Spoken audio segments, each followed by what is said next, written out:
Yeah, well, let's bring in Andrew McKellar, Chief Executive of the Australian Chamber of Commerce and Industry, who joins me live from Canberra.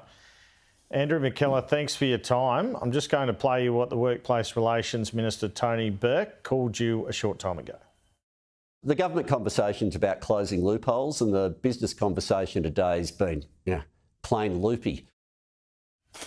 All right, he says you're loopy over these same job, same pay ads. What do you make of that? Well, respectfully, I'd have to disagree. I think here business is making a serious point. We are looking for certainty about how a number of the government's planned changes in industrial relations will apply. And at the moment, there is no certainty. And I wasn't reassured by what I heard from the Minister. I think there's a great deal of scope there yet to be clarified. We are concerned that the scope of the planned changes around so-called same job, same pay will spread widely, not just into labour hire, but into contracting and other forms of labour supply. Of course, there are other issues on the government's agenda that will affect casual employment, that will affect potentially independent contractors, tradies, owner-drivers, a whole raft of areas, and across a range of industries. So these are serious matters. They go to fairness and they go to the incentive for business to create employment opportunities. So they're far-reaching impacts, and I think we need a serious dialogue with government about exactly what it is proposing and how that will impact the Australian economy. Well, to that, he wouldn't even nominate how many workers this might affect. Do you have any estimates on that? Well, again, it really depends. So if you look at the total changes, so if it's just the same job, same pay issue, then in terms of various forms of labour hire, contracting, labour supply, that's 2.5% of the total workforce. So it's not huge in the overall scheme of things, but there are some very important areas of focus there. The so-called gig economy, which is another area the government is focusing on, I think that's probably less than 1%. Casual employment is 23%, so that is important. Look, all of these things are important at the margin. They do have an impact on the decision to employ, and we shouldn't take that for granted. We've got a very low unemployment rate at the moment, but things are getting tough, and we want to keep Australia at a position where it's at or near full employment for as long as possible. All right, what's your worst case scenario in terms of this reform for business and small business?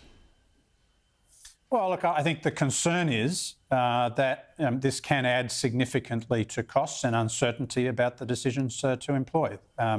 We saw last week an important decision by the Fair Work Commission raising the minimum wage by more than inflation. We expected that will add between $12 and $14 billion of cost in the economy. If you add on to that the measures that the government is planning here, they haven't been able to clarify the precise scope, how many employees will be affected, and the potential costs. So I think it's anybody's guess as to how far-reaching that will be. That's why we're asking the questions now, and we need to get some answers. We need to get some serious discussion with government on these points. One of the difficulties you've got is it's a pretty hard argument to mount to Australians, isn't it, that they shouldn't get pay rises. So what is that argument that you can mount? No, look, I do think people should get pay rises. Business is not against that. We supported, I think, a fair and reasonable pay rise in the national wage case last week. The decision has gone a lot further than that. The jury is out. We will see what the impact of that is in the fullness of time. And, the discussions about, does it feed back into inflation? Will it result in higher interest rates? We hope that that's not the case. But, there are a lot of pressures on business and particularly small business at the moment. Those things can't be ignored.